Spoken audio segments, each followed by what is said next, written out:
പ്രിയപ്പെട്ട സഹോദരിമാര് നല്ലതുപോലെ ഈ ചരിത്രം കേട്ടോ. ഈ ചരിത്രം കേട്ടിട്ട് നീ തീരുമാനിക്കൂ, ഈ പറയുന്ന കാര്യം നീ നിന്റെ ജീവിതത്തിൽ ചെയ്യാറുണ്ടോ? അത് ചെയ്യാത്തത് കൊണ്ടാണ് നീ ഇങ്ങനെ ആയിപ്പോയത്.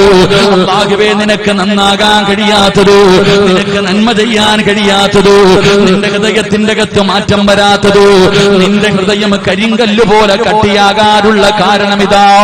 മഹാനായ ഇമാം റാസി തങ്ങൾ പറയുകയാണ്, 1400 വർഷങ്ങൾക്ക് മുമ്പ് അതാ അവിടെ നിന്ന് മഹാനവറുകൾ പറയുന്നു, മദീനയുടെ തെരുവിലൂടെ ഒരു പെണ്ണിങ്ങനെ നിലവിളിച്ചുകൊണ്ട് ഓടുകയാണ്. മദീനയുടെ തെരുവിലൂടെ ഒരു പെണ്ണിങ്ങനെ നിലവിളിച്ചുകൊണ്ട് ഓടുകയാണ്. എന്താണ് വിളിച്ചു ചോദിക്കുന്നത്? മുഹമ്മദ്, അല്ലാഹുവിന്റെ പ്രവാചകൻ എവിടെയാണ്? ലോകത്തിന്റെ നേതാവിനെ തെരഞ്ഞുകൊണ്ട് നടക്കുകയാണ്. ആരെങ്കിലും അല്ലാഹുവിന്റെ പ്രവാചകനെ എനിക്കൊന്ന് കാണിച്ചു തരുമോ? ആ യുവത്വത്തിന്റെ നടുവിലൂടെ നടന്നു പോകുന്ന മണ്ണ് മദീനയുടെ തെരുവിലൂടെ വിളിച്ചുകൊണ്ട് നടക്കുമ്പോ സ്വഹാബികൾ കാണിച്ചു കൊടുത്ത പെണ്ണ് ആയിരിക്കുന്നതാണ് അല്ലാഹുവിന്റെ പ്രവാചകന്. ലോകത്തിന്റെ നേതാവിനെ കാണിച്ചു കൊടുക്കുമ്പോ ഈ പെണ്ണ് പെട്ടെന്ന് ഓടുകയാണ്. യാ റസൂലല്ലാഹ്, അല്ലാഹുവിന്റെ നബിയേ, എനിക്ക് തൗബയുണ്ടോ നബിയേ? എന്റെ പാപം അല്ലാഹു പുറത്തു തരുവോ നബിയേ? പ്രവാചകന്റെ ചാരത്ത് പോയിരുന്ന് നിലവിളിച്ചുകൊണ്ട് കരഞ്ഞുകൊണ്ട് പറയുകയാണ്. പ്രവാചകൻ എവിടെന്ന് പറയുന്ന പെണ്ണ്, നിന്റെ കരച്ചിലൊന്ന് നിർത്ത്, നീ നിന്റെ നിലവിളിയൊന്ന് നിർത്ത്. എന്തിനാ നീ കരയുന്നത്? നിന്റെ ജീവിതത്തിൽ എന്താണ് സംഭവിച്ചത്? അല്ലാഹുവിന്റെ പ്രവാചകൻ എവിടെന്ന് ചോദിക്കുമ്പോ പെണ്ണ് പറയുന്നു, യാ റസൂലല്ലാഹ്, എന്റെ ഭർത്താവ് ഒരു കച്ചവടക്കാരനാ, എന്റെ ഭർത്താവ് ഒരു കച്ചവടക്കാരനാ. കച്ചവടത്തിന് പോയാൽ മാസങ്ങൾ കഴിഞ്ഞേ വരാറുള്ളൂ, പോയി കഴിഞ്ഞാൽ ഒരുപാട് മാസങ്ങൾ കഴിഞ്ഞേ വരാറുള്ളൂ. എന്റെ ഭർത്താവ് അങ്ങനെ ഒരിക്കൽ കച്ചവടത്തിന് പോയപ്പോ, ഇന്നീ സനൈതു യാ റസൂലല്ലാഹ്, ഞാൻ വ്യഭിചരിച്ചു നബിയേ, ഞാൻ വ്യഭിചരിച്ചു നബിയേ. അന്യ ഒരു പുരുഷനുമായി ഞാൻ ശാരീരികമായി ബന്ധപ്പെട്ടു നബിയേ. ആ ബന്ധത്തിലൂടെ ഞാൻ ഗർഭിണിയായി. ആ പെണ്ണ് പറയുകയാണ്, ഞാൻ വ്യഭിചരിച്ചു, ആ വ്യഭിചാരത്തിലൂടെ ഞാൻ ഗർഭിണിയായി. ഒരാളോടും ഞാൻ പറഞ്ഞില്ല, എന്റെ കുഞ്ഞിനെ ഞാൻ കൊന്നുകളഞ്ഞില്ല. ഒരാളോടും ഞാൻ പറഞ്ഞില്ല, ഒരാളെയും ഞാൻ അറിയിച്ചില്ല. കാരണം ഭർത്താവ് നാട്ടിലില്ല, മാസങ്ങൾ കഴിഞ്ഞേ വരാറുള്ളൂ. വേറെ ആരും അറിയാതെ ഞാൻ എന്റെ വയറ്റിലിങ്ങനെ ചുമന്നുകൊണ്ട് നടന്നു. അങ്ങനെ 9.5 മാസം കഴിഞ്ഞു. അല്ലാഹുവേ, പെണ്ണ് പറയുന്നു, മുത്തുനബിയേ, ഞാനൊരു കുഞ്ഞിനെ പ്രസവിച്ചു നബിയേ, ഞാനൊരു ആൺകുഞ്ഞിനെ ജന്മം കൊടുത്തു നബിയേ. പ്രസവിച്ചു കഴിഞ്ഞപ്പോ എന്റെ പൊന്നുമോന്റെ കഴുത്തു ഞെരിച്ചു കൊന്നുകളഞ്ഞു നബിയേ.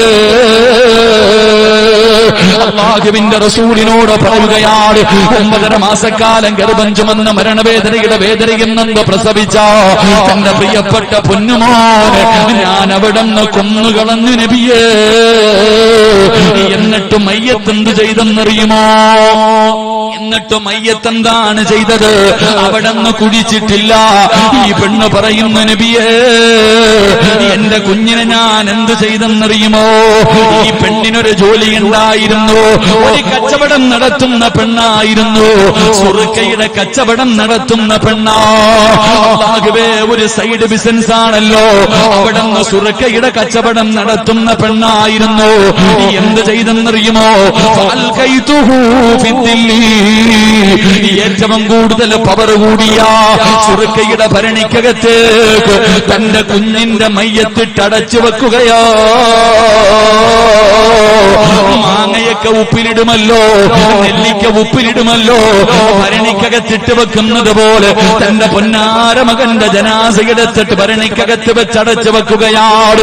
അതിനകത്ത് കിടന്ന് അഴുകുകയാണ്, അതിനകത്ത് കിടന്ന് അഴുകുകയാണ്.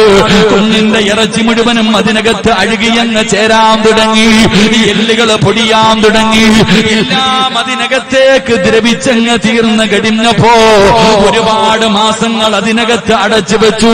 ഒരടയാളവും കാണുന്നില്ല, എല്ലാം അതിനകത്ത് അലിഞ്ഞു കഴിഞ്ഞപ്പോ യാ റസൂലല്ലാഹ് ഫജിതുഹാ, ഞാനത് ജനങ്ങൾക്ക് വിറ്റു നബിയേ, കുടിക്കാൻ കൊടുത്തു നബിയേ, കൊടുത്തു കാശാക്കി നബിയേ. അല്ലാഹുവിന്റെ പ്രവാചകനോട് അവിടെന്ന് പറഞ്ഞു കൊടുക്കുമ്പോ ലോകത്തിന്റെ നേതാവിന്റെ കണ്ടടങ്ങൾ നിറഞ്ഞു ഒഴുകുകയാണ്. മുത്തിനബി കരയുകയാ, എന്തൊരു പാവമാ പടച്ചവര്, എന്തൊരു പാവമാ പടച്ചവര്. പടച്ചവനെ വ്യഭിചരിച്ചു, വ്യഭിചാരത്തില് ഉണ്ടായ കുഞ്ഞിനെ പ്രസവിച്ചിട്ട് കൊന്നുകളഞ്ഞു. അതിനെ പടച്ചവനെ സുറുക്കയുടെ ഭരണിക്കകത്തിട്ട് അടച്ച് എല്ലാം അലിഞ്ഞു ചേർന്ന് കഴിഞ്ഞപ്പോ അതുപോലും ജനങ്ങൾക്ക് കുടിക്കാൻ കൊടുത്തിട്ട് കാശ് വാങ്ങിയ പെണ്ണല്ലേ. അല്ലാഹുവിന്റെ റസൂലിരുന്ന് കരയുകയാ, എങ്ങനെ കഴിഞ്ഞു പടച്ചവര്, ഈ പെണ്ണിങ്ങനെ ആകാനുള്ള കാരണമെന്ത്? അല്ലാഹുവിന്റെ പ്രവാചകനോട് ഈ പെണ്ണീ കഥ പറഞ്ഞു കൊടുത്തപ്പോ റസൂലുള്ള ചോദിച്ച ചോദ്യം എന്തെന്നറിയുമോ? നീ ഇങ്ങനെയാകാനുള്ള കാരണമെന്തെന്നറിയുമോ? ഒരു പെണ്ണ് മുത്തുനബിയുടെ മുന്നിൽ വന്നിട്ട് പറയുകയാ, നബിയെ, എന്റെ ഭർത്താവ് പോയി കഴിഞ്ഞാൽ ഗൾഫിൽ പോണ പോലെ 2 കൊല്ലൊക്കെ കഴിഞ്ഞ് വരാറുള്ളൂ. പോയി കഴിഞ്ഞാൽ പോയതാ മാസങ്ങൾ കഴിഞ്ഞിട്ടേ വരാറുള്ളൂ. ഭർത്താവ് കച്ചവടത്തിന് പോയപ്പോ ഒരുത്തൻ വീട്ടിൽ കയറി വന്നു, ശാരീരികമായി ബന്ധപ്പെട്ടു. ഞാനാണെങ്കിൽ ഗർഭിണിയായി, ആരോടും പറഞ്ഞില്ല, പരിസരത്തും ആരുമില്ലാത്തത് കൊണ്ട് ആരും അറിയാതെ ഞാനിങ്ങനെ ചുമന്നുകൊണ്ട് നടന്നു. 9.5 മാസം കഴിഞ്ഞു, പ്രസവിച്ചു. ഞാൻ തന്നെ അങ്ങ് കൊന്നു. എന്നിട്ട് ഉപ്പിലിടുന്നത് പോലെ സുറുക്കയുടെ കുപ്പിക്കകത്ത് വെച്ച് അടച്ചു വെച്ചു. അതിനകത്ത് കിടന്ന് അഴുകി ഇറച്ചിയും എല്ലുകളും എല്ലാം ദ്രവിച്ചു. അതിനകത്തേക്ക് അങ്ങ് അലിഞ്ഞ് ചേർന്ന് കളഞ്ഞപ്പോ എടുത്ത് കളഞ്ഞൊന്നുമില്ല. അത് നാട്ടുകാർക്ക് കുടിക്കാൻ കൊടുത്തിട്ട് ഞാൻ കാശ് വാങ്ങി നബിയെ. അള്ളാഹുവിന്റെ പ്രവാചകൻ സല്ലല്ലാഹു അലൈഹി വസല്ലമ തങ്ങള് ആ പെണ്ണിനോട് ചോദിച്ച ചോദ്യം എന്തെന്നറിയോ?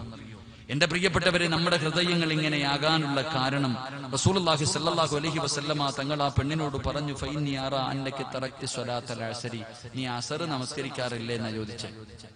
ആ പെണ്ണിനോട് ചോദിച്ച ചോദ്യം, നീ അസർ നിസ്കരിക്കാത്ത ഒരു പെണ്ണല്ലേ എന്ന്. എന്റെ സഹോദരങ്ങളെ, ഞാൻ നമ്മളോട് ചിന്തിക്കുക, എത്ര വലിയ നന്മകൾ കേട്ടിട്ടും നമ്മുടെ ഹൃദയത്തിന്റെ അകത്തും മാറ്റം വരുന്നില്ലെങ്കിൽ അതിന്റെ കാരണം നീ ചിന്തിച്ചു നോക്ക്. അസർ നമസ്കരിക്കാറുണ്ടോ? അസർ നമസ്കരിക്കാത്തവരുടെ ഹൃദയം കഠിനമായി പോകും.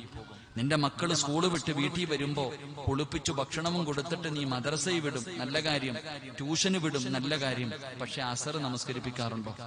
കണ്ടവന്റെ കൂടെ ഒളിച്ചോടുമ്പോ നെഞ്ചുപൊട്ടി കരഞ്ഞിട്ട് കാര്യമില്ല. ആദ്യം നീ ഇത് ചെയ്യ്.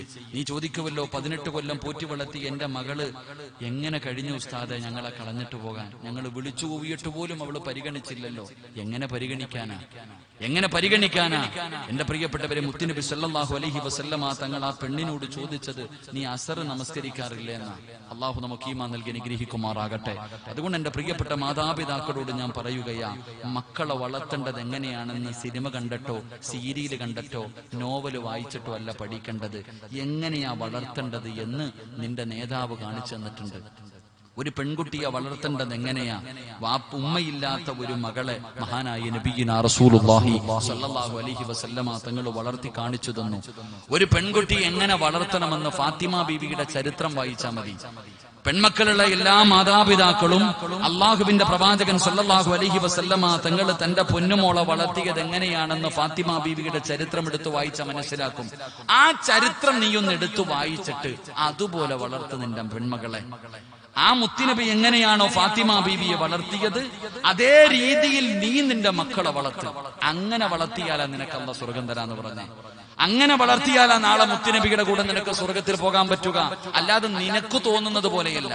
നിനക്ക് തോന്നുന്ന രീതിയിൽ ഏതെങ്കിലും നായികമാരെ കണ്ടിട്ട് അതുപോലെ വളർത്താൻ അവരുടെ കൂടെ നിനക്ക് പോകാം. മുത്തുനബി തന്റെ പൊന്നുമോളെ വളർത്തിയ രീതിയിൽ വളർത്തിയ മുത്തുനബിയുടെ കൂടെ നിനക്ക് സ്വർഗത്തിൽ പോകാം. അള്ളാഹു നമുക്ക് ഭാഗ്യം നൽകി അനുഗ്രഹിക്കുമാറാകട്ടെ. എന്റെ പ്രിയപ്പെട്ടവരെ, മുത്തുനബി കാണിച്ചു തന്നിട്ടുണ്ട് എങ്ങനെയാണ് ഒരു മകളെ വളർത്തേണ്ടെന്ന്. അതുപോലെ വളർത്തിയാൽ മാത്രം പോരാ. തന്റെ പൊന്നാര മക്കളെ വളർത്തി 18 വയസ്സായി പ്രായപൂർത്തിയായി മക്കൾക്ക് വിവാഹപ്രായമായി. അങ്ങനെ വിവാഹപ്രായമായി എത്തിക്കഴിഞ്ഞാൽ ആ മക്കളെ അനുയോജ്യനായ ഒരു വരനെ കണ്ടെത്തിയിട്ട് വിവാഹം കഴിച്ചു കൊടുക്കണം. അല്ലാതെ ഏതെങ്കിലും പൊട്ടന്റെ കൈ പിടിച്ചു കൊടുത്താൽ സ്വർഗം കിട്ടൂല. നിന്റെ പെമ്മക്കളെ വിവാഹം കഴിച്ചു കൊടുക്കുമ്പോൾ ആർക്ക് കൊടുക്കണം? അള്ളാഹുവിന്റെ പരിശുദ്ധമായ ദീൻ പറയുന്നുണ്ട്. മുത്തുനബി സല്ലല്ലാഹു അലൈഹി വസല്ലമ തങ്ങൾ പറഞ്ഞു, വിവാഹം കഴിച്ചു കൊടുക്കുന്ന സമയത്ത് നീ 4 കാര്യം പരിഗണിക്കണം. തുൽഖഹുൽ മർഅതു ലിഅർബഈൻ, 4 കാര്യങ്ങൾ പരിഗണിക്കണം. മുത്തുനബി അവിടെ നിന്ന് പറയുന്നുണ്ട്, നീ സൗന്ദര്യമുണ്ടോ എന്ന് നോക്കണം.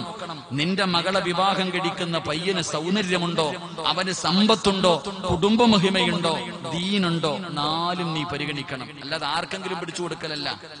എന്റെ പ്രിയപ്പെട്ടവരെ, പ്രവാചകൻ എന്നിട്ട് അവിടെ നിന്ന് പറഞ്ഞു, സൗന്ദര്യത്തിനേക്കാൾ, സമ്പത്തിനേക്കാൾ, കുടുംബമഹിമയേക്കാൾ നീ ഏറ്റവും കൂടുതൽ സ്ഥാനം കൊടുക്കേണ്ടത് ദീനിന് നീ പരിഗണന കൊടുക്കണം.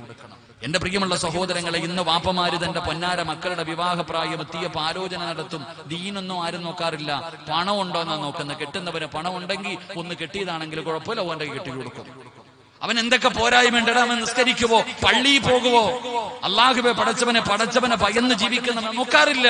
പണം ഉണ്ടെങ്കിൽ അവന് വിവാഹം കഴിച്ചു കൊടുക്കും, സൗന്ദര്യം ഉണ്ടെങ്കിൽ വിവാഹം കഴിച്ചു കൊടുക്കും, കുടുംബമഹിമ ഉണ്ടെങ്കിൽ പിന്നെ ദീനൊന്നും നോക്കാറില്ല. എങ്കിൽ എന്റെ പ്രിയപ്പെട്ട സഹോദരങ്ങൾ, ഇതെല്ലാം നീ പരിഗണിക്കണം. ദീനിനാണ് നീ മുൻഗണന നൽകേണ്ടത്. ദീനിനാണ് മുൻഗണന നൽകേണ്ടത്. മഹാനായ നബിയുനാ റസൂലുള്ളാഹി സ്വല്ലല്ലാഹു അലൈഹി വസല്ലമ തങ്ങൾ തന്റെ പ്രിയപ്പെട്ട പൊന്നുമോള് ഫാത്തിമ ബീബി റളിയല്ലാഹു തആല അൻഹ 18 വയസ്സായി. മുത്തുനബി തന്റെ പൊന്നാര മകളെ വിവാഹം കഴിക്കാൻ തീരുമാനിച്ചു. അള്ളാഹുവിന്റെ പ്രവാചകൻ തന്റെ പൊന്നുമക്കളെ ഫാത്തിമ ബീബി റളിയല്ലാഹു തആല അൻഹയെ കല്യാണം കഴിപ്പിച്ചു കൊടുക്കാൻ തീരുമാനിച്ചു. അങ്ങനെ പ്രവാചകന്റെ വീട്ടിലേക്ക് ആലോചനകൾ വന്നു തുടങ്ങി. ഒരുപാട് സ്വഹാബികൾ വന്നു, ഒരുപാട് സമ്പന്നന്മാര് വന്നു, ഒരുപാട് വലിയ സ്വഹാബത്ത്, അബൂബക്കർ തങ്ങൾ ഉൾപ്പെടെ, ഉമർ തങ്ങൾ ഉൾപ്പെടെ പലരും മുത്തുനബിയുടെ മുന്നിൽ വന്നു വിവാഹത്തിന് ആലോചിച്ചു. പക്ഷെ അള്ളാഹുവിന്റെ പ്രവാചകൻ സല്ലല്ലാഹു അലൈഹി വസല്ലം തങ്ങൾ വിവാഹം കഴിച്ചു കൊടുത്തില്ല. പക്ഷെ ആരെയാണ് പ്രവാചകൻ തെരഞ്ഞെടുത്തത്? എന്റെ പ്രിയമുള്ള സഹോദരങ്ങളെ, അള്ളാഹുവിന്റെ പ്രവാചകൻ സല്ലല്ലാഹു അലൈഹി വസല്ലം തങ്ങളുടെ കൂടെ 10ാമത്തെ വയസ്സിൽ കൂടിയ സഹാബിയാണ് മഹാനായ സയ്യിദുനാ അലി ഇബ്നു അബീ ത്വാലിബ് റളിയല്ലാഹു തആല അൻഹു. മുത്തുനബിയുടെ കൂടെ കൂടിയതാ 10ാമത്തെ വയസ്സിൽ. അലിയാരി തങ്ങൾക്ക് ഫാത്തിമ ബീവിയെ വലിയ ഇഷ്ടമായിരുന്നു. അള്ളാഹുവിന്റെ പ്രവാചകന്റെ പൊന്നുമോളെ അലിയാരി തങ്ങൾക്ക് വലിയ ഇഷ്ടമാണ്. പ്രേമവും പ്രണയമൊന്നുമല്ല. അള്ളാഹുവിന്റെ റസൂലിന്റെ പൊന്നുമോളെ വല്ലാത്ത ഇഷ്ടമായിരുന്നു അലിയാരി തങ്ങൾക്ക്. ഒരിക്കൽ അലിയാരി തങ്ങളോട് സ്വഹാബികൾ പറഞ്ഞു, അലിയെ, ഫാത്തിമ ബീവിയുടെ കല്യാണ ആലോചനയൊക്കെ നടക്കുന്നുണ്ട്, എന്താ ഇങ്ങനെ നടക്കുന്നേ? അലിയാരി തങ്ങൾക്ക് അള്ളാഹുവെ ഫാത്തിമ ബീവിയെ വല്ലാത്ത ഇഷ്ടമായിരുന്നു. അലിയാരി തങ്ങൾ മുത്തുനബിയുടെ മുന്നിൽ പോയി ചോദിക്കാൻ തീരുമാനിച്ചു. പ്രവാചകന്റെ മുന്നിൽ പോയിട്ട് ഫാത്തിമയെ എനിക്ക് വിവാഹം കഴിച്ച് തരുമോ എന്ന് ചോദിക്കാൻ അലിയാരി തങ്ങൾ തയ്യാറായി. അങ്ങനെ അലിയാരി തങ്ങൾ ഒരു ദിവസം അള്ളാഹുവിന്റെ റസൂൽ സല്ലല്ലാഹു അലൈഹി വസല്ലം തങ്ങളുടെ വീട്ടിലേക്ക് കടന്നു ചെന്നു. പ്രവാചകന്റെ അടുക്കൽ ചോദിക്കാൻ ചെന്നു. പക്ഷേ പ്രവാചകന്റെ ശറഫാക്കപ്പെട്ട മുഖം കണ്ടപ്പോ അലിയാരി തങ്ങൾക്ക് ചോദിക്കാൻ ധൈര്യമില്ല. അള്ളാഹുവിന്റെ പ്രവാചകൻ ചോദിച്ചു, എന്റെ അലിയെ വന്നത്? ഒന്നുമില്ല നബിയെ. എന്റെ അലിയെ വന്നത്? അലിയാരി തങ്ങൾക്ക് ചോദിക്കാൻ മടി. ഒന്നുമില്ല എന്ന് മിണ്ടാതിരുന്നപ്പോൾ പ്രവാചകൻ സല്ലല്ലാഹു അലൈഹി വസല്ലം തങ്ങൾ ഇങ്ങോട്ട് ചോദിച്ചു, അലിയെ, എന്റെ ഫാത്തിമയെ നീ വിവാഹം കഴിക്കുമോ? മുത്തുനബിക്ക് അറിയാമായിരുന്നു അലിയാരി തങ്ങളെ. പ്രവാചകൻ ഇങ്ങോട്ട് ചോദിച്ചു, എന്റെ ഫാത്തിമയെ നീ വിവാഹം കഴിക്കുമോ? അലിയാരി തങ്ങൾ പറഞ്ഞു, നബി, എനിക്ക് സമ്മതമാണ് നബിയെ. അള്ളാഹുവിന്റെ റസൂൽ സല്ലല്ലാഹു അലൈഹി വസല്ലം തങ്ങൾ ചോദിച്ചു, മഹർ കൊടുക്കാൻ നിന്റെ കയ്യിൽ എന്തെങ്കിലും ഉണ്ടോ? മഹർ കൊടുക്കാൻ എന്തെങ്കിലും ഉണ്ടോ? അലിയാരി തങ്ങൾ പറഞ്ഞു, എന്റെ കയ്യിൽ ഒന്നുമില്ല. അലിയാരി തങ്ങൾ പറഞ്ഞു, എന്റെ അടുക്കൽ ഒന്നുമില്ല നബിയെ. ഉള്ളത് തുറന്നു പറഞ്ഞു, കള്ളവൊന്നും പറഞ്ഞില്ല. അവിടെയുണ്ട് ഇവിടെയുണ്ടെന്നൊന്നും പറഞ്ഞില്ല. എനിക്കില്ല നബിയെ. അള്ളാഹുവിന്റെ റസൂൽ സല്ലല്ലാഹു അലൈഹി വസല്ലം തങ്ങൾ പറഞ്ഞു, അലിയെ, നിനക്ക് ഞാനൊരു പടയങ്കി വാങ്ങി തന്നിട്ടുണ്ടല്ലോ. എവിടെ? വീടിനകത്തുണ്ട് നബിയെ. കൊണ്ടുപോയി വിറ്റാൽ എത്ര രൂപ കിട്ടും? ഒരു 400 ദിർഹം കിട്ടും നബിയെ. അള്ളാഹുവിന്റെ പ്രവാചകൻ സല്ലല്ലാഹു അലൈഹി വസല്ലം തങ്ങൾ പറഞ്ഞു, കൊണ്ടുപോയി വിറ്റിട്ട് കാശുമായിട്ട് വരാൻ. അലിയാരി തങ്ങൾ ആ പടയങ്കിയുമായി കമ്പോളത്തിൽ പോയി. വിൽക്കുന്നതിന് വേണ്ടി കാത്തു നിൽക്കുകയാ. ഒരുപാട് സമയം കഴിഞ്ഞു. അതാ തൊട്ടുപുറകിൽ ഒരു സഹാബി വന്ന് വിളിക്കുന്നു. മഹാനായ സയ്യിദുനാ ഉസ്മാൻ റളിയല്ലാഹു തആല അൻഹു, പ്രവാചകന്റെ ആദ്യത്തെ പുതിയാപ്പളയാ. ഉസ്മാൻ തങ്ങൾ ചോദിച്ചു, എന്തേ അലിയെ എവിടെ നിൽക്കണത്? ഫാത്തിമയെ വിവാഹം കഴിക്കണം, അതിന് മഹർ കൊടുക്കണം, അതുകൊണ്ട് ഈ പടയെങ്കി വിൽക്കാൻ വന്നതാ. ഉസ്മാൻ റളിയല്ലാഹു തആല അൻഹു എത്ര രൂപയാവും? ഒരു 400 ദിർഹമാകും. അലിയാര് തങ്ങളുടെ കയ്യിൽ 400 ദിർഹം കൊടുത്തിട്ട് ഉസ്മാൻ തങ്ങൾ ആ പടയെങ്കി അങ്ങ് വാങ്ങി. എന്നിട്ട് അലിയാര് തങ്ങളോട് പറഞ്ഞു, അലിയെ, എനിക്ക് പ്രായമായി, എനിക്കെന്തിനാ പടയെങ്കി? നീ ഒരു യോദ്ധാവാണല്ലോ, നിന്റെ കയ്യിലിരിക്കട്ടെ. രണ്ടും തിരിച്ചു കൊടുത്തു. അലിയാര് തങ്ങൾ അള്ളാഹുവെ വളരെ സന്തോഷത്തോടെ മുത്തുനബിയുടെ വീടിന്റെ അകത്ത് ചെന്നു. പ്രവാചകൻ സല്ലല്ലാഹു അലൈഹി വസല്ലമ തങ്ങളുടെ കയ്യിലേക്ക് 400 ദിർഹം കൊണ്ടുപോയി വെച്ചു കൊടുത്തു. പ്രവാചകൻ ചോദിച്ചു, അലിയെ, വലീമ കൊടുക്കണമല്ലോ, നിക്കാഹ് കഴിഞ്ഞാൽ വലീമ കൊടുക്കണമല്ലോ. എന്റെ കയ്യിൽ ഒന്നുമില്ല നബിയെ. ആ സമയത്ത് സഅദ് റളിയല്ലാഹു തആല അൻഹു, ആ സ്വഹാബി പറഞ്ഞു, നബിയെ, എന്റെ വീട്ടിൽ ഒരു ആട് നിൽക്കുന്നുണ്ട്, അലിയാര് തങ്ങൾക്ക് ഞാൻ കൊടുത്തേക്കാം.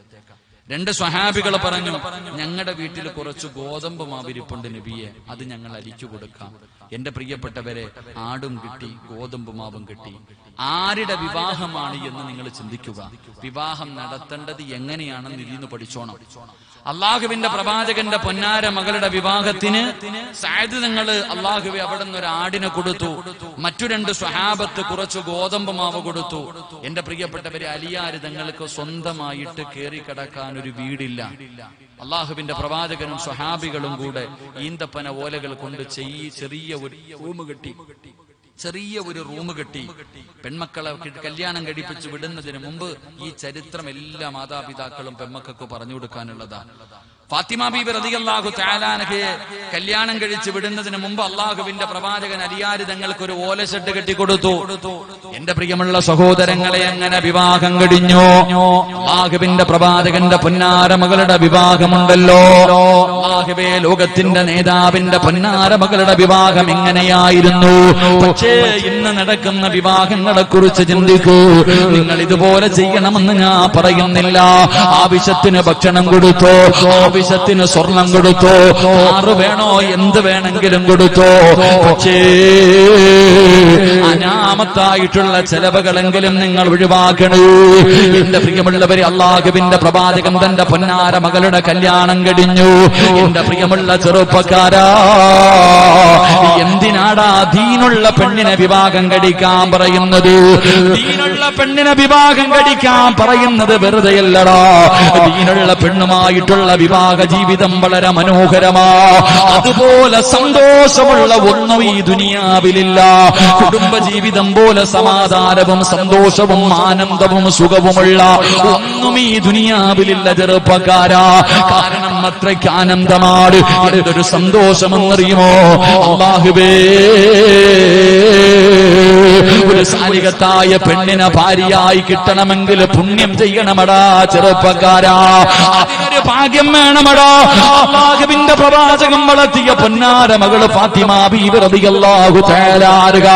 പടച്ചവനെ, കല്യാണം കഴിഞ്ഞു. അലിയാര് തങ്ങളും ഫാത്തിമയും കൂടെ മണിയറക്കകത്തേക്ക് കടന്നു പോവുകയാണ്. വളരെ സന്തോഷത്തോടുകൂടി ഫാത്തിമ ബീവിയും അലിയാര് തങ്ങളും മണിയറക്കകത്തേക്ക് കടന്നു ചെന്നു. അലിയാര് തങ്ങൾ ഫാത്തിമ ബീവി മണിയറക്കകത്ത് കയറി. അലിയാര് തങ്ങളും കയറി. വീടിന്റെ വാതിലടച്ചു.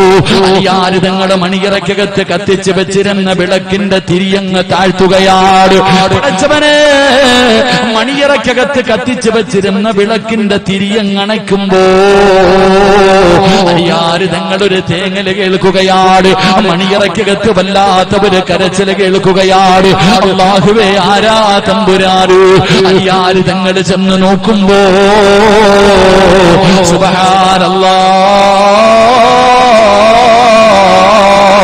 പുതുമണവാട്ടി മണിയറക്കകത്തിരുന്ന് കരയുകയാ. ഫാത്തിമ ബീവി റളിയല്ലാഹു തആല അൻഹ മണിയറക്കകത്തിരുന്ന് കരയുകയാ. അലിയാര് തങ്ങൾ ചോദിക്കുന്നു, ഫാത്തിമ, എന്നെ ഇഷ്ടമായില്ലേ ഫാത്തിമ? എന്നെ ഇഷ്ടമായില്ലേ ഫാത്തിമ? ഫാത്തിമ ബീവി പറഞ്ഞു, അലിയേ, നിങ്ങളെ എനിക്ക് വല്ലാത്ത ഇഷ്ടമാണല്ലോ. പിന്നെ എന്തിനാണ് നീ കരയുന്നത്? എന്ത് പറ്റി ഫാത്തിമ? ഫാത്തിമ ബീവി ബീവിയൊന്നും മിണ്ടുന്നില്ല. അലിയാര് തങ്ങൾ പിന്നെയും ചോദിച്ചു. അവസാനം ഫാത്തിമ ബീബി റളിയല്ലാഹു തആല അവിടെന്ന് പറഞ്ഞ മറുപടി എന്തെന്നറിയുമോ? അലിയേ, ഈ വീടിന്റെ അകത്ത് കത്തിച്ചു വെച്ചിരുന്ന വിളക്കങ്ങണച്ചപ്പോ ഈ മണിയറയ്ക്കകത്ത് വല്ലാത്ത ഇരുള് വന്നല്ലോ. ഈ വീടിന്റെ അകത്ത് വല്ലാത്ത ഇരുട്ട് വന്നല്ലോ. ഈ ഇരുട്ട് കണ്ടപ്പോ എനിക്ക് ഖബർ ഓർമ്മ വന്നു. അലിയേ,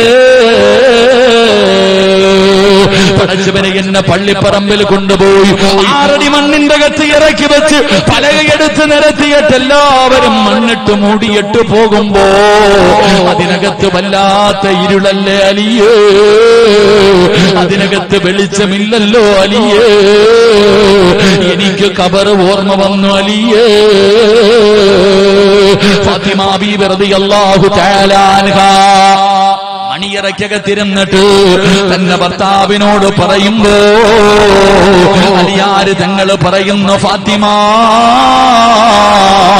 ഇന്ന് നമ്മുടെ അതിരാത്രിയാണ്. ഫാത്തിമ, ഇത് നമ്മുടെ മണിയറയാണ്, ഇത് നമ്മുടെ മണിയറയാണ്. നീ ഇതിനകത്തിരുന്ന് കരയുകയാണോ ഫാത്തിമ? അലിയാര് തങ്ങൾ ചോദിക്കുമ്പോ ഫാത്തിമ ബീബി റളിയല്ലാഹു തആല അവിടെന്ന് പറയുന്നു, അലിയേ, മണിയറ ഇവിടെയല്ല അലിയേ. വിഭാഗത്തിന്റെ 1ാമത്തെ രാത്രിയല്ല മണിയറ, അവിടെയല്ല മണിയറ ഒരുക്കേണ്ടത്. മണിയറ ഒരുക്കേണ്ടത് പള്ളിപ്പറമ്പിലാണ്. 6 അടി മണ്ണിലെ ഖബറിന്റെ അകത്താണ്, പള്ളിപ്പറമ്പിലെ ഖബറിന്റെ അകത്താണ്. അവിടെയാണ് മണിയറ ഒരുക്കേണ്ടത്. അൽ ഖബർ അവ്വലു മൻസിലിൻ മിൻ മനാസിലിൽ ആഖിറ. പുതിയ പളയോട് പുതിയ പെണ്ണ് പറഞ്ഞു കൊടുക്കുകയാ, മണിയറ ഒരുക്കേണ്ടത് പള്ളിപ്പറമ്പിലാണ്. തന്റെ ഭർത്താവിനോട് പറഞ്ഞു കൊടുക്കുകയാണ്. വിവാഹത്തിന്റെ 1ാമത്തെ രാത്രി ഒരുപാട് സ്വപ്നങ്ങളും പ്രതീക്ഷകളും മോഹങ്ങളുമായി മണിയറയ്ക്കകത്ത് ചിരിക്കുന്ന മുഖത്തോടെ കിടന്നു വന്ന പ്രിയപ്പെട്ട ഭർത്താവിനോട് ഒരു തീരുള്ള പെണ്ണ് പറഞ്ഞു കൊടുത്തതെന്തെന്നറിയുമോ? അലിയേ, ഖബറിന്റെ അകത്ത് വല്ലാത്ത ഇരുളാ, ഖബർ ഞെരിക്കും അലിയേ. ഖബറിന്റെ അകത്ത് വല്ലാത്ത ശിക്ഷയാണ്. ആ ഖബറിന്റെ ഏകാന്തതയെ കുറിച്ചു, ഖബറിന്റെ അദാബുകളെ കുറിച്ചു അവിടെ നിന്ന് പറഞ്ഞു കൊടുത്തിട്ട് തന്റെ ഭർത്താവിനെ കൊണ്ട് കരയിപ്പിക്കുകയാ. പുതിയ പെണ്ണ് തന്റെ ഭർത്താവിനോട് ഖബറിനെ കുറിച്ച് പറയുകയാണ്. എന്നിട്ട് പറയുന്നു, അലിയേ, ഇന്ന് നമ്മുടെ ജീവിതത്തിലെ ഏറ്റവും മനോഹരമായ ദിവസമാണ്. നമ്മുടെ സ്വപ്നങ്ങൾ പൂവണിയുന്ന ദിവസമാണ്. നമ്മൾ ഒത്തുചേരുന്ന ദിവസമാണ്. അതുകൊണ്ട് അലിയേ, ഏറ്റവും സന്തോഷമുള്ള ഈ രാത്രി ഉണ്ടല്ലോ, നമ്മുടെ മണ്ണറ മണിയറയാക്കാം അലിയേ. ഈ രാത്രി നമ്മുടെ മണ്ണറ മണിയറയാക്കോ, നമുക്ക് മാറ്റിവെക്കാം അലിയേ. പുതിയ പടയുടെ കയ്യിൽ പിടിച്ചിട്ട്, തന്റെ ഭർത്താവിന്റെ കയ്യിൽ പിടിച്ചിട്ട് ഫാത്തിമ എന്ന ദീനുള്ള പെണ്ണ് പറഞ്ഞു കൊടുക്കുകയാ, ഇന്ന് നമുക്കൊരുമിച്ച് നമസ്കരിക്കാം, ഇന്ന് നമുക്കൊരുമിച്ച് തൗബ ചെയ്യാം, ഇന്ന് നമുക്കൊരുമിച്ചിരുന്ന് ഖുർആൻ ഓതാം. ഇന്നത്തെ രാത്രി മുഴുവനും 6 അടി മണ്ണിലെ ഖബർ മണിയറയാകാറ്. 6 അടി മണ്ണില് പള്ളിപ്പറമ്പിലെ ഖബറുണ്ടല്ലോ, അത് മണിയറയാക്കാം, നമുക്ക് മാറ്റിവെക്കാം അലിയേ. ഫാത്തിമ ബീവി പറഞ്ഞു കൊടുക്കുകയാ, എന്റെ പ്രിയമുള്ള ചെറുപ്പക്കാരാ, ദീനുള്ള പെണ്ണിനെ വിവാഹം കഴിച്ചാൽ എടാ വിവാഹത്തിന്റെ ആർഭാടങ്ങളും ആഘോഷങ്ങളും എല്ലാം കഴിഞ്ഞു.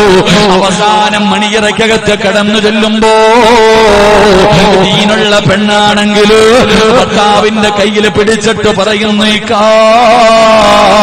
ഒതുവെടുത്തിട്ട് വായിക്കാ, എല്ലാ തിരക്കുകളും കടഞ്ഞില്ലേ, ഇനി പോയിട്ട് ഒതുവെടുത്തിട്ട് വാ, നമുക്ക് രണ്ടുപേർക്കും ശുക്രിന്റെ നമസ്കാരം നമസ്കരിക്കാം, അല്ലാഹുവിനോട് നന്ദി രേഖപ്പെടുത്താം.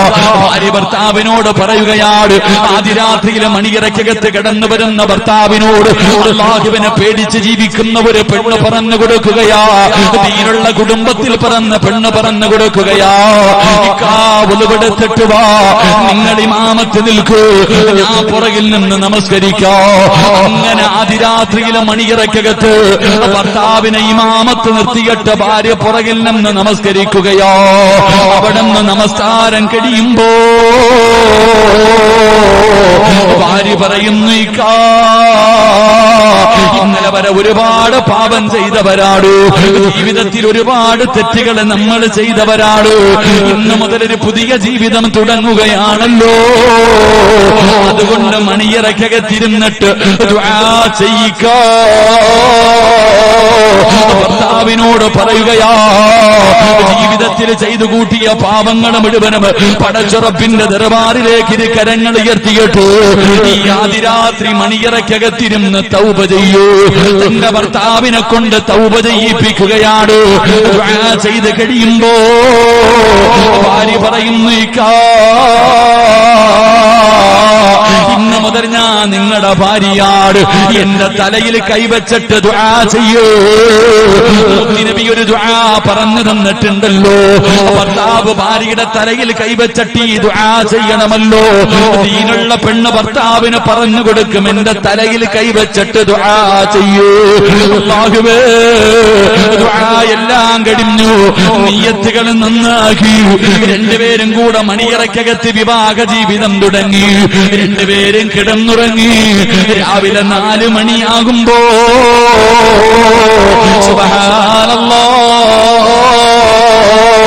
പുതിയ പെണ്ണലാറം വെച്ചെഴുന്നേക്കുകയാ.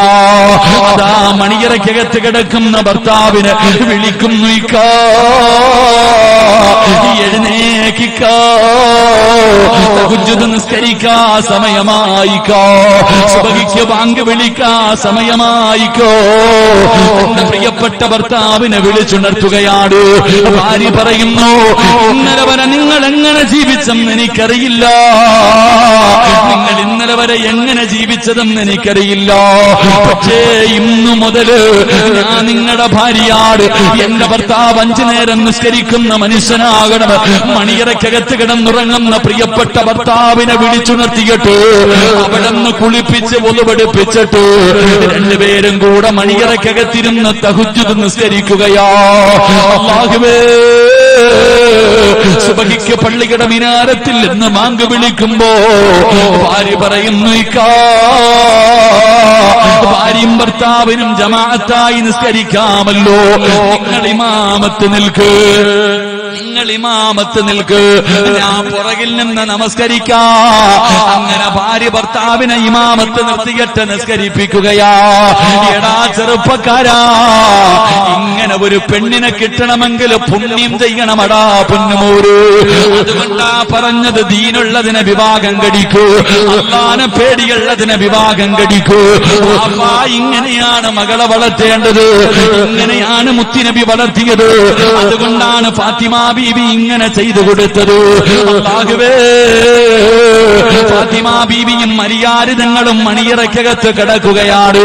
അവരുടെ ചെറിയ ഓല ഷെഡുണ്ടല്ലോ, ആ ഈന്തപ്പന ഓലകൾ കൊണ്ട് നെയ്ത വീടുണ്ടല്ലോ, കിടക്കാൻ കട്ടിലില്ല, മെത്തയില്ല, വിരിപ്പില്ല, ചരൽ കല്ലുകളായിരുന്നു, ചരൽ കല്ലുകളായിരുന്നു.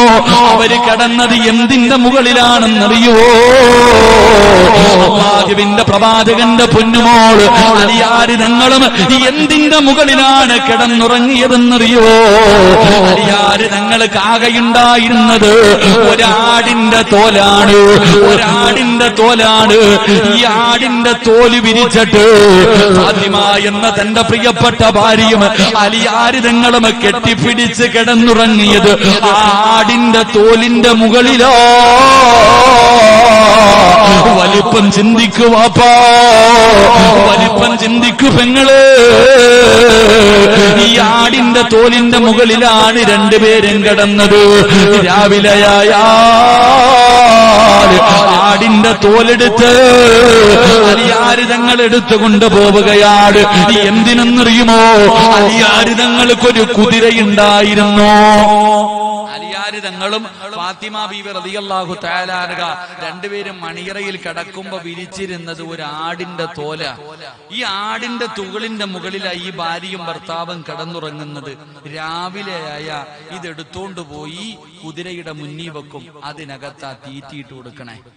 അലിയാര് തങ്ങൾ പകല് തന്റെ വീട്ടിലെ കുതിരയ്ക്ക് തീറ്റിയിട്ട് കൊടുക്കുന്നത് ഈ കാണുന്ന ആടിന്റെ തോലിന്റെ മുകളിലാ. രാത്രിയായ കഴുകി വിരിച്ചിട്ട് കിടന്നുറങ്ങും. ഇതായിരുന്നു മുത്തുനബിയുടെ പൊന്നുമോളുടെ ജീവിതം. എന്നാൽ എന്റെ പ്രിയപ്പെട്ട സഹോദരങ്ങളെ, അടിയോ വഴക്കോ ബഹളവോ ഒന്നുമില്ല. മഹാനായ നബിയനാ റസൂലുള്ളാഹി സ്വല്ലല്ലാഹു അലൈഹി വസല്ലമ തങ്ങള് തന്റെ പൊന്നാര മകളെ വിവാഹം കഴിച്ച് വിട്ടതിന് ശേഷം ഒരു ദിവസം കാണാൻ പോയി. നമ്മളൊക്കെ പോവല്ലോ, കെട്ടിച്ചു വിട്ട മകളെ കാണാൻ പോകുമല്ലോ. അള്ളാന്റെ റസൂൽ സല്ലല്ലാഹു അലൈഹി വസല്ലമ തങ്ങൾ തന്റെ പൊന്നുമോളുടെ വീട്ടിൽ പോയപ്പോ ഇരുന്ന് കരയാ. വാപ്പാനെ കണ്ടതും കരച്ചിൽ തുടങ്ങി. ഫാത്തിമ ബീബി റളിയല്ലാഹു തആല അൻഹ കരയുന്നത് കണ്ടപ്പോ മുത്തുനബി ചോദിച്ചു, എന്തേ ഫാത്തിമ നീ കരയുന്നത്? വാപ്പ പട്ടിണിയാ വാപ്പ, ഭക്ഷണം കഴിച്ചിട്ട് 3 ദിവസമായി. അള്ളാഹുവിന്റെ പ്രവാചകനോട് തന്റെ പൊന്നാര മകളു പറയുകയാ, ഭക്ഷണം കഴിച്ചിട്ട് 3 ദിവസമായി വാപ്പ പട്ടിണിയാ. വാപ്പ ഉടനെ എല്ലാം മാരി കെട്ടിക്കോ പോകാന്നല്ല പറഞ്ഞത്. നമ്മളങ്ങനാണല്ലോ, പരാതി പറഞ്ഞു കഴിഞ്ഞാൽ പിന്നെ ഇവിടത്തെ പൊറുതിയൊക്കെ മതിയെന്ന് പറഞ്ഞ് വിളിച്ചോണ്ട് വരും. റസൂലുള്ളാഹി സ്വല്ലല്ലാഹു അലൈഹി വസല്ലമ തങ്ങളോട് തന്റെ കരളിന്റെ കഷ്ടം, ലോകത്ത് മുത്തുനബി സ്നേഹിച്ചതുപോലെ ഒരു വാപ്പയും മകളെ സ്നേഹിച്ചിട്ടില്ല, ഖിയാമത്ത് നാൾ വരെ സ്നേഹിക്കത്തുമില്ല. അത്രയ്ക്കും സ്നേഹമുള്ള ഫാത്തിമ എന്ന പൊന്നുമോള് പറയുകയാ, 3 ദിവസമായി വാപ്പ വല്ലതും തിന്നിട്ട്. അള്ളാഹുവിന്റെ പ്രവാചകൻ തന്റെ പൊന്നുമോളെ വിളിച്ചിട്ട് പറഞ്ഞെന്തെന്നറിയോ? വലിയ അബീക അറുബഉ, വാപ്പ വല്ലതും തിന്നിട്ട് 4 ദിവസമായി മോളെ. നീ 3 ദിവസമായിട്ട് പട്ടിണിയല്ലേ, വാപ്പ വല്ലതും തിന്നിട്ട് 4 ദിവസമായി. അള്ളാഹുവെ, മുത്തുനബി പറയുമ്പോ ഫാത്തിമ ബീവി റളിയല്ലാഹു തആല അൻഹ തന്റെ വാപ്പയെ കെട്ടിപ്പിടിച്ചിട്ട് കരയുകയാ. അതായിരുന്നു സ്നേഹം. അങ്ങനെയാണ് മകളെ വളർത്തിയത്. എന്റെ പ്രിയപ്പെട്ടവരെ, നിങ്ങൾ ചരിത്രം എടുത്തു നോക്ക്. അള്ളാഹുവിന്റെ പ്രവാചകൻ സ്വല്ലല്ലാഹു അലൈഹി വസല്ലമ തങ്ങൾ രോഗം പിടിച്ചിട്ട് മരണസമയത്ത് മുത്തുനബി രോഗം പിടിച്ച് കിടക്കുമ്പോ ഫാത്തിമ ബീവി കാണാൻ വന്നു. തന്റെ പൊന്നാര മകള് കാണാൻ വരുമ്പോ വാപ്പാടെ കിടപ്പ് കണ്ടിട്ട് സഹിക്കാൻ കഴിയാതെ ഫാത്തിമ ബീവി കരയാൻ തുടങ്ങി. അള്ളാഹുവിന്റെ പ്രവാചകൻ ഫാത്തിമ ബീവി അടുത്ത് വിളിച്ചിട്ട് ചെവിയിൽ പറഞ്ഞു, മോളെ ഫാത്തിമ, വാപ്പാടെ മരണമെടുത്തു, അടയാളങ്ങളൊക്കെ കണ്ടു തുടങ്ങി മോളെ, വാപ്പ മരിക്കാൻ പോകുകയാണെന്ന് പൊന്നാര മകളുടെ ചെവിയിൽ പറഞ്ഞു കൊടുത്തു. ഫാത്തിമ ബീബി റളിയല്ലാഹു തആല അൻഹ കരയാൻ തുടങ്ങി. വാപ്പയുടെ മരണമെടുത്തു എന്ന് പറഞ്ഞപ്പോ ഫാത്തിമ ബീവിക്ക് സഹിക്കാൻ കഴിഞ്ഞില്ല, കരയാൻ തുടങ്ങി. തന്റെ പൊന്നാര മകള് കരയുന്നത് കണ്ടപ്പോ പിന്നെയും അടുത്തു വിളിച്ചു, ഇങ്ങു വാ. കരയുന്ന ഫാത്തിമയെ അടുത്ത് വിളിച്ചിട്ട് ചെവിയിൽ പറഞ്ഞു കൊടുത്തു, മോള് കരയണ്ട, അടുത്തത് നീയാ. വാപ്പ പോയാ തൊട്ടുപുറകെ നീയുണ്ട് ഫാത്തിമ. വാപ്പ അടുത്തത് നീയാണ് മരിക്കുന്നത് എന്ന് പൊന്നാര മകളുടെ ചെവിയിൽ പറഞ്ഞു കൊടുത്തപ്പോ, മരിക്കുമെന്ന് പറഞ്ഞു കൊടുത്തപ്പോഴും ഫാത്തിമ ചിരിക്കുകയാ ചെയ്തേ. എന്റെ പ്രിയപ്പെട്ടവരെ, ഫാത്തിമ ബീബി വല്ലാതെ ചിരിച്ചു. ആയിഷ ബീബി റളിയല്ലാഹു തആല അൻഹ ഉൾപ്പെടെ പലരും ചോദിച്ചു, നീ എന്തിനാ ചിരിച്ചേന്ന്? ഞാൻ പറയൂല, എന്റെ വാപ്പ പറഞ്ഞ രഹസ്യമാ. എന്റെ പ്രിയപ്പെട്ടവരെ, അതായിരുന്നു അവരുടെ ജീവിതം. മടിയും വഴക്കും ബഹളവും ഒന്നുമില്ല. ഉള്ളതുകൊണ്ട് തൃപ്തിയോടുകൂടി ജീവിക്കാൻ പഠിച്ചു. അവര് ജീവിച്ചു. അവസാനം മരിക്കുന്നതിന്റെ തലേ ദിവസം എന്റെ പ്രിയപ്പെട്ടവരെ, ഫാത്തിമ ബീബി റളിയല്ലാഹു തആല അൻഹ അലിയാർ തങ്ങളുടെ കയ്യിൽ പിടിച്ചിട്ട് പൊരുത്തം ചോദിച്ചു. അലിയാർ തങ്ങളുടെ കയ്യിൽ പിടിച്ചു പൊരുത്തം ചോദിച്ചു. എന്നിട്ട് അലിയാർ തങ്ങളോട് ഫാത്തിമ ബീബി റളിയല്ലാഹു തആല അൻഹ പറഞ്ഞു കൊടുത്തു, അലിയെ, ഞാൻ മരിച്ച എന്റെ മയ്യത്ത് പകല് കൊണ്ടുപോയി കബറടക്കരുത്, എന്നെ രാത്രിയിലെ കബറടക്കാവൂ. കേക്കടാ ചെറുപ്പക്കാരാ, ഒരു ദീനുള്ള പെണ്ണിനെ ഇത് പറയാൻ കഴിയത്തുള്ളൂ. അങ്ങനെയുള്ള പെണ്ണിനെ വേണം നീ വിവാഹം കഴിക്കാൻ. അലിയാർ തങ്ങളോട് തന്റെ ഭാര്യ പറഞ്ഞു കൊടുക്കുകയാ, എന്നെ രാത്രി കബറടക്കിയാ മതി, പകല് കബറടക്കണ്ട.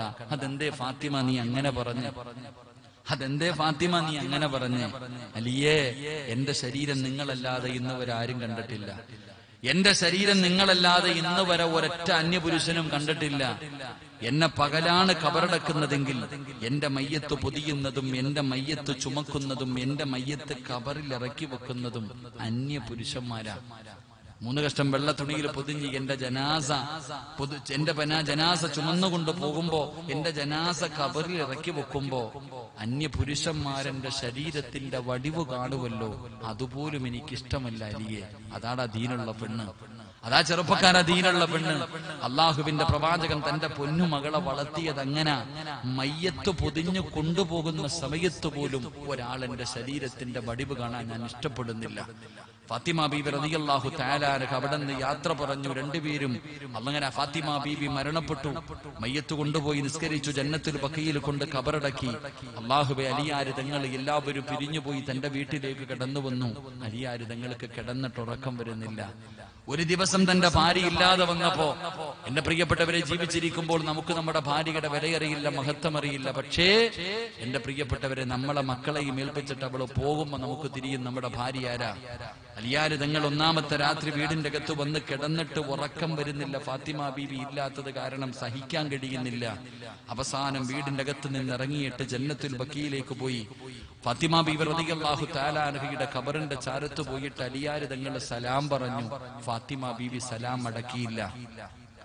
ഖബറിന്റെ അകത്ത് കിടക്കുന്ന ഫാത്തിമ ബീവി സലാം അടക്കാതെ വന്നപ്പോ, മണിയറയ്ക്കകത്ത് ഭർത്താവും ഭാര്യയും പിണങ്ങിക്കിടക്കുമ്പോ പിണങ്ങിക്കിടക്കുന്ന ഭാര്യയുടെ പിണക്കം മാറ്റുന്നത് പോലെ അലിയാര് തങ്ങൾ ഖബറിന്റെ അകത്ത് കിടക്കുന്ന ഫാത്തിമയോട് ചോദിക്കുകയാ, ഫാത്തിമ, എന്തേ നീ എന്റെ സലാം അടക്കാത്തത്?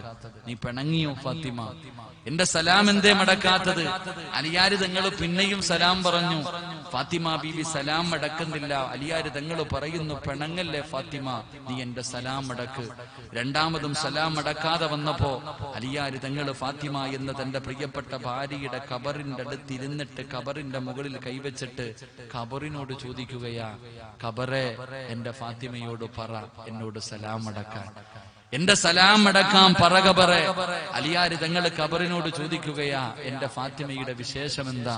എന്റെ ഫാത്തിമയ്ക്ക് സുഖമാണോ? എന്റെ ഫാത്തിമ ആരെന്നറിയോ? വിവാഹത്തിന്റെ ഒന്നാമത്തെ രാത്രി മണിയറയ്ക്കകത്ത് കയറി വന്ന എന്നോട് നിന്നെ കുറിച്ച് പറഞ്ഞു തന്നവളാ ഫാത്തിമ.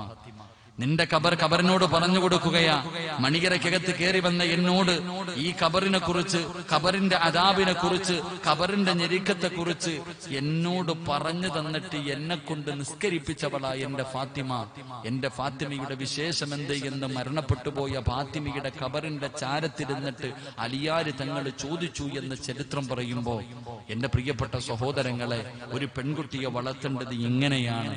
അള്ളാഹുവിന്റെ പ്രവാചകൻ തന്റെ മകളെ വളർത്തിയതുപോലെ വളർത്തി.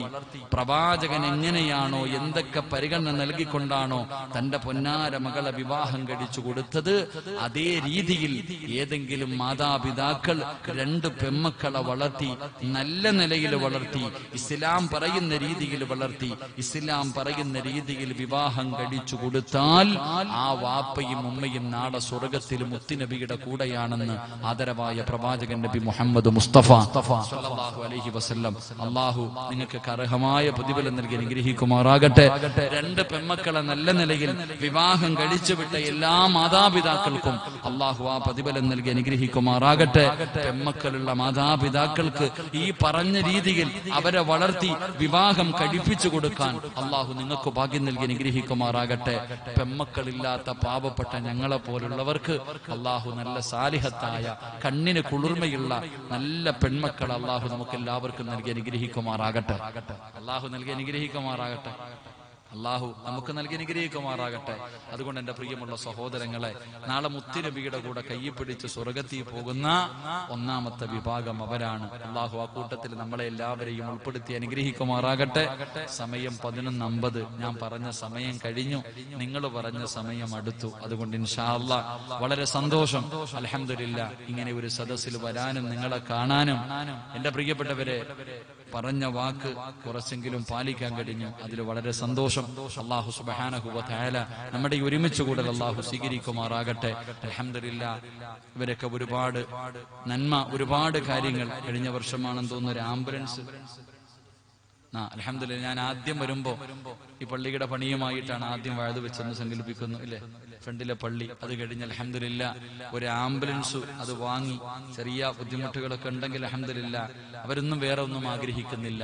അള്ളാഹുവിന്റെ തൃപ്തിയല്ലാതെ വേറൊന്നുമില്ല. അവർക്ക് പടച്ചവന്റെ തൃപ്തി മതി. അത് തന്നെയാണ് അവർ ആഗ്രഹിക്കുന്നത്. ഒരു ആംബുലൻസ് വാങ്ങി. പിന്നെ അൽഹംദുലില്ലാഹ് രോഗം പിടിച്ചു കിടക്കുന്ന ഒരുപാട് പാവങ്ങൾക്ക് ഓരോ രീതിയിലുള്ള സഹായങ്ങൾ ഇങ്ങനെ ചെയ്തുകൊണ്ടിരിക്കുന്നു. രോഗികൾക്ക് മരുന്ന് വാങ്ങാൻ, അതുപോലെ തന്നെ ഭക്ഷണങ്ങൾ, മറ്റുള്ള ആവശ്യങ്ങൾ, ഓരോ കാരുണ്യ പ്രവർത്തനങ്ങൾ അൽഹംദുലില്ലാഹ് അവർ നടത്തിക്കൊണ്ടിരിക്കുന്നുണ്ട്. നന്മ അല്ലാഹു സുബ്ഹാനഹു വ തആല അവരുടെ എല്ലാ പ്രവർത്തനങ്ങളും അല്ലാഹു സ്വീകരിക്കുമാറാകട്ടെ. അല്ലാഹു ആരൊക്കെ അതിലേക്ക് സഹായിക്കുന്നു, സഹകരിക്കുന്നു, ഈ നന്മയ്ക്ക് ആരൊക്കെ കൂട്ടുനിൽക്കുന്നു, അല്ലാഹു അവരുടെ ദുനിയാവും ആഖിറവും അല്ലാഹു വെളിച്ചത്തിലാക്കി കൊടുക്കുമാറാകട്ടെ. അല്ലാഹു എല്ലാവർക്കും അർഹമായ പ്രതിഫലം നൽകി അനുഗ്രഹിക്കുമാറാകട്ടെ. അപ്പൊ ഇൻഷാ അല്ലാഹ് ദുആ ചെയ്തൂടെ? ദുആ ചെയ്തൂടെ? പറ, ദുആ ചെയ്തൂടെ? ഇൻഷാ അല്ലാഹ് ഒരു എഴുന്നേറ്റ്, എല്ലാവരും എഴുന്നേറ്റ് ഇൻഷാ അല്ലാഹ്.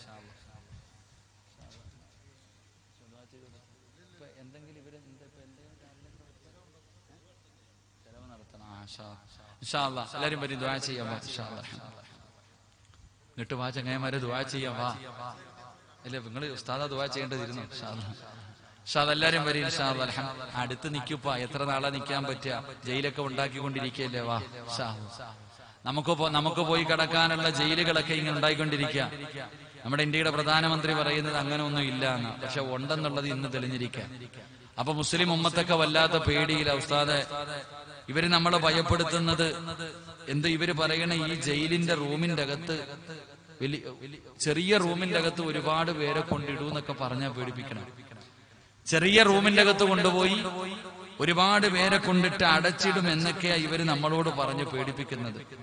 എന്നാ ഈ പൊട്ടന്മാർക്ക് അറിയത്തില്ലല്ലോ, സ്വന്തം ബാപ്പാടെ കബർ മയ്യത്ത് കൊണ്ട് പള്ളിപ്പറമ്പിലെ കുഴിക്കകത്താ കുഴിച്ചിട്ടേന്ന് അവർക്കറിയില്ലല്ലോ. നമ്മുടെ വാപ്പാടെ മയ്യത്ത്, നമ്മുടെ ഉമ്മാടെ മയ്യത്ത്, നമ്മളൊക്കെ എത്രയോ പേരെ പള്ളിപ്പറമ്പിൽ കൊണ്ടുപോയിട്ട് ഒരു 6 അടി മണ്ണിന്റെ കുഴിക്കകത്ത് ഇറക്കിയിടാ. ഈ കബറിനകത്ത് പോയി കിടക്കണ്ട നമ്മളോടാ ചെറിയ ജയിലിൽ പോയി കിടക്കണ കഥയൊക്കെ പറഞ്ഞു തരുന്നത്. അല്ലാഹു ആലം. അല്ലാഹു നമ്മുടെ മണ്ണർ അല്ലാഹു മണീറയാക്കി തരുമാറാകട്ടെ. അല്ലാഹു നമ്മുടെ മണ്ണർ അല്ലാഹു മണീറയാക്കി തരുമാറാകട്ടെ. അതുകൊണ്ട് എന്റെ പ്രിയമുള്ള സഹോദരങ്ങൾ, അൽഹംദുലില്ലാഹ് എല്ലാവരും ഇൻഷാ അല്ലാഹ് നാളെയും വഅദുണ്ട്, മറ്റന്നാളും വഅദുണ്ട്. 2 ബക്കറ്റ് കലശം കളഞ്ഞില്ലേ? കഴിഞ്ഞോ? ബക്കറ്റ് കലശം കഴിഞ്ഞോ? ഇൻഷാ അല്ലാഹ് മുസാഫകത്തൊക്കെ ഉസ്താദന്മാർ ഇൻഷാ അല്ലാഹ് ഇങ്ങോട്ട് അടുത്ത് വന്ന് എല്ലാവരും ഈ താഴെ നിൽക്കുന്നവര് പറ്റുമെങ്കിൽ ഒന്ന് സ്വർഗത്തിൽ കയറി നിൽക്കി ദുആ ചെയ്യട്ടെ. ഇങ്ങോട്ട് എന്റെ പ്രിയമുള്ള സഹോദരങ്ങളെ സഹോദരിമാർ, അൽഹംദുലില്ലാഹ് ഈ പരിപാടിക്ക് വലിയ ചെലവാണ്. നിങ്ങൾക്കറിയാം, ഇത്രയും വലിയ പരിപാടി സംഘടിപ്പിച്ചു, നല്ല പൈസ ചെലവായി. ഈ നാളെ തിരിയുമ്പോ, മറ്റന്നാൾ ഇവിടുന്ന് പിരിയുമ്പോ എന്റെ പ്രിയപ്പെട്ടവരെ ഈ മൈക്ക് സെറ്റുകാർക്കൊക്കെ വലിയ പൈസയാ കൊടുക്കേണ്ടത്. എന്റെ പ്രിയപ്പെട്ടവർ, ഇവരൊക്കെ ആരാ വലിയ കോടി, ഇവര് 1-2 പേരെ ഉള്ള നല്ല ടീം, ബാക്കിയൊക്കെ പാവങ്ങളാ. അൽഹംദുലില്ലാഹ്. എങ്കിലും പ്രസിഡന്റ് ഒക്കെ ഉണ്ടവരൊക്കെ ഉണ്ട്. അൽഹംദുലില്ലാഹ്. അല്ലാഹു അവർക്കൊക്കെ ആഫിയത്തും ദീർഘായുസ്സും കൊടുക്കുമാറാകട്ടെ. അല്ലാഹു അവരുടെ ജീവിത മാർഗത്തിൽ അല്ലാഹു ബർക്കത്ത് ചെയ്യുമാറാകട്ടെ. എന്റെ പ്രിയമുള്ള സഹോദരങ്ങളെ, എല്ലാവരും സാമ്പത്തികമായി വളരെ പ്രയാസത്തിലാണെന്ന് നല്ലപോലെ അറിയാം. എല്ലാവരും പ്രയാസത്തിലാണ്. പക്ഷേ കയ്യിലുള്ളപ്പോൾ കൊടുക്കുന്നതിനേക്കാളും പ്രതിഫലം പ്രയാസത്തിന്റെ സമയത്ത് കൊടുക്കുമ്പോഴാണ്. വിവാഹത്തിന് ചെമ്പുകണക്കിന് ബിരിയാണി വെച്ചു, എല്ലാരും തിന്നിട്ട് ബാക്കി വന്നപ്പോ ബാക്കി എത്തിങ്ങാനെ കൊണ്ട് കൊടുക്കും അല്ലേ? അതിനേക്കാളും പ്രതിഫലമല്ലേ നിന്റെ വീട്ടിൽ വെച്ചത് ചമ്മന്തിയും ചോറും ആണെങ്കിലും ഒരു പാവപ്പെട്ടവന് തിന്നാൻ കൊടുത്താ അതിനേക്കാളും പ്രതിഫലം ഇതിനുണ്ടല്ലോ. അതുകൊണ്ട് എന്റെ പ്രിയമുള്ളവരോട്, നിങ്ങൾ ആരും ഇല്ല എന്ന് പറയരുത്. ഞാനൊരു സദക്ക ചോദിക്കാൻ, ആരും ഓടരുത്. ഇല്ല എന്നൊരാള് പോലും പറയരുത്. നിങ്ങൾക്ക് തരാൻ പറ്റുന്നതേ ഞാൻ ചോദിക്കൂ. എന്റെ പ്രിയമുള്ളവരെ, ഈ പരിപാടി നല്ല നിലയിൽ നടത്തേണ്ടതുണ്ട്. അതുകൊണ്ട് ഇൻഷാ അല്ലാഹ് അവരുടെ കയ്യിൽ നിന്ന് ഇവിടെ ഒരു വഅദ് നടത്തിയിട്ട് അവരുടെ കയ്യിൽ നിന്ന് എടുത്തു കൊടുക്കുന്നത് അത്ര നല്ല കാര്യമല്ല. അതുകൊണ്ട് എന്റെ പ്രിയപ്പെട്ടവരോട് ഞാനൊരു ചെറിയ സദക്ക ചോദിക്കാം. ആരും ഓസിന് തരണ്ട, പ്രതിഫലം ഞാൻ പറഞ്ഞു തരാം. നിങ്ങൾ ആരെങ്കിലും അള്ളാഹുവിന്റെ തൃപ്തി കരുതിയിട്ടാണ് നിങ്ങൾ ആരെങ്കിലും ഈ സദക്ക കൊടുക്കുന്നതെങ്കിൽ അള്ളാഹു നിനക്ക് തരുന്ന പ്രതിഫലം നീ മരിക്കുമ്പോ ഇതിന്റെ പ്രതിഫലം കണ്ടിട്ടേ മരിക്കൂ. അതാണ് പ്രതിഫലം. എന്റെ പ്രിയപ്പെട്ടവരെ, ഞാനിപ്പോ വരുമ്പോ അത്തിപ്പറ്റ ഉസ്താദിന്റെ ഉറൂസുമായി ബന്ധപ്പെട്ട് അവിടെ നിന്ന് ഉസ്താദിന്റെ ജന്മനാട്ടിലെ വഅദ് കഴിഞ്ഞിട്ട് നമുക്കറിയാം, ബഹുമാനായ അത്തിപ്പറ്റ ഉസ്താദിന്റെ ഒക്കെ മരണം നമുക്കറിയാം. നിങ്ങൾ ഇവിടെ അൽഹംദുലില്ലാഹ് ഇവിടുത്തെ ഇവിടെ പറഞ്ഞൊരു ഉസ്താദ് ഇതൊക്കെ മറക്കാൻ പറ്റുമോ? ആ മഹാന്മാരായ ഉസ്താദന്മാരൊക്കെ മരിച്ചു കിടന്നപ്പോ ചിരിച്ചത് വെറുതെയല്ല. എന്റെ പ്രിയപ്പെട്ടവരെ, അവരുടെ മരണസമയത്ത് അവര് ചിരിച്ചത് വെറുതെയല്ല. നമ്മൾ പല മയ്യത്തുകളും കണ്ടിട്ടുണ്ട്. മുഖം കറുത്ത്, കണ്ണ് തെള്ളി, വായിലൂടെ പതയും നൊരയും ഒലിപ്പിച്ച്, ചിലരൊക്കെ മരിക്കുമ്പോ പോത്ത് കടന്ന് വിളിക്കണ പോലെ മുക്കറയിട്ട് കിടപ്പി കിടന്ന് മലമൂത്ര വിസർജനം നടത്തിയിട്ട് മരിച്ചുപോയി. മക്കളോട് വാപ്പ പറയാ, കാണണ്ട മോനെ, പേടി തോന്നുമടാ. അള്ളാഹു അങ്ങനെയുള്ള മരണത്തെ തൊട്ട് കാത്തിരക്ഷിക്കുമാറാകട്ടെ. എന്റെ പ്രിയമുള്ള സഹോദരങ്ങളെ, എങ്കിലും പലരും ചിരിച്ചുകൊണ്ട് കിടക്കുകയാണ്. എങ്ങനെയാ അവര് ചിരിച്ചത്? വെറുതെ ചിരിച്ചതല്ലോ, ആരെങ്കിലും ചിരിപ്പിച്ചതല്ലോ. ഒരാളും മരിച്ചു കിടക്കുന്ന സമയത്ത് ചിരിക്കാനുള്ള കാരണം എന്താണ്? എന്റെ പ്രിയപ്പെട്ടവര്, നമ്മുടെ ഉമ്മമാര് പറയും പ്രസവത്തിന് മരണവേദനയാണ്. അങ്ങനെ നിങ്ങൾ പറയരുത്. പ്രസവത്തിന് മരണവേദനയൊന്നുമല്ല, മരണവേദനയുടെ ഒരു ഭാഗം മാത്രമേ ഉള്ളൂ. കാരണം നീ പ്രസവിക്കുന്ന സമയത്ത് 1-2 നേഴ്സും ഒരു ഡോക്ടറും നിന്നെ പിടിച്ചു, ഇത്രയേ ഉള്ളൂ. എന്നാൽ ഒരാളുടെ റൂഹ് പിടിക്കുന്ന സമയത്ത് പിടിക്കുന്ന മലക്ക് 70 മുതൽ 70,000 വരെ. 70,000 മലക്കുകൾ ഈ റൂഹ് പിടിക്കുന്ന സമയത്ത് കയ്യും കാലും പിടിച്ചു വെച്ചു കൊടുക്കണമെങ്കിൽ അതെന്ത് വേദനയായിരിക്കും? അതാ മരണത്തിന്റെ വേദന. മഹാനായി നബിയിന റസൂലുള്ളാഹി സ്വല്ലല്ലാഹു അലൈഹി വസല്ലമ തങ്ങൾ പോലും അസ്റായിൽ എന്ന് പറയുന്ന മലക്കിനോട് ചോദിച്ചു അത്രേ, അസ്റായിൽ, എനിക്ക് വേദന സഹിക്കാൻ കഴിയുന്നില്ല, ഒന്ന് പതുക്കെ പിടിക്കൂ, ഒന്ന് പതുക്കെ പിടിക്കോ. പ്രവാചകൻ പോലും ചോദിച്ചു പോയി. പ്രവാചകന് പോലും ആ മരണത്തിന്റെ വേദന താങ്ങാൻ കഴിഞ്ഞില്ല എന്ന് ചരിത്രങ്ങൾ പറയുമ്പോ ആ മുത്തുനബി തന്നെയല്ലേ മരണത്തിന്റെ വേളയിൽ പറഞ്ഞത്, ഇന്നലിൽ മൗത്തില സക്കറ, മരണത്തിന് വലിയ വേദനയുണ്ടെന്ന് മുത്തുനബി നമുക്ക് പറഞ്ഞു തന്നിട്ടാ പോയെ. എന്തേ നീ അതിനെക്കുറിച്ച് ചിന്തിക്കാത്തത്? എന്തേ നമ്മൾ ആരും, എന്റെ പ്രിയപ്പെട്ടവരെ, എല്ലാവരും എല്ലാ ഗവൺമെന്റ് കൊണ്ടുപോകാൻ പോകാം ഉസ്താദ് എന്ന് പയ്യൻ നടക്കുന്നല്ലോ. എന്റെ പ്രിയപ്പെട്ട സഹോദരങ്ങൾ, അതുകൊണ്ട് ഞാൻ നിങ്ങളോട് ചെറിയ ഒരു സദഖ ചോദിക്കുകയാ. ആരും വെറുതെ കൊടുക്കണ്ട. ഇത് കൊടുത്താൽ ഇന്നല്ലാഹ അസ്തറാ മിനൽ മുഅ്മിനീന അൻഫുസഹും വഅംവാലഹും ബിഅന്ന ലഹുമുൽ ജന്ന. അല്ലാഹു പറഞ്ഞു, നിന്റെ ശരീരവും നിന്റെ സമ്പത്തും നീ എനിക്ക് നൽകിയ ഞാൻ നിനക്ക് സ്വർഗം തരാം. എന്റെ പ്രിയപ്പെട്ട സഹോദരങ്ങളെ, ഈ കാരുണ്യ പ്രവർത്തനങ്ങൾക്ക് വേണ്ടി സംഘടിപ്പിച്ച ഈ പരിപാടി, ഇതിലേക്ക് നിങ്ങൾ ആരെങ്കിലും ഇൻഷാ അല്ലാഹ് മനസ്സറിഞ്ഞുകൊണ്ട് ഏതെങ്കിലും ഒരു രോഗിക്ക് മരുന്ന് വാങ്ങാൻ, ഏതെങ്കിലും ഒരു പാവപ്പെട്ടവനൊരു സഹായം നൽകാൻ നിങ്ങളെ കൊണ്ട് കഴിയുന്ന ഒരു സദഖ നിങ്ങൾ ആരെങ്കിലും കൊടുത്താൽ മരിക്കുന്ന സമയത്ത് അള്ളാഹു നിനക്ക് കാണിച്ചു തരും. വ അബ്ശിറൂ ബിൽ ജന്ന, മലക്കുകൾ കാണിച്ചു തരും ഈ കൊടുത്തതിന്റെ പ്രതിഫലമിത, നീ കൊടുത്ത സദഖയുടെ പ്രതിഫലമിത, ഈ സ്വർഗത്തിലേക്ക് നോക്കിക്കൊണ്ടിരിക്കുക. ആ സ്വർഗത്തിൽ നോക്കി ചിരിച്ചു കൊണ്ടുപോകാം. അള്ളാഹു ഭാഗ്യം തരുമാറാകട്ടെ.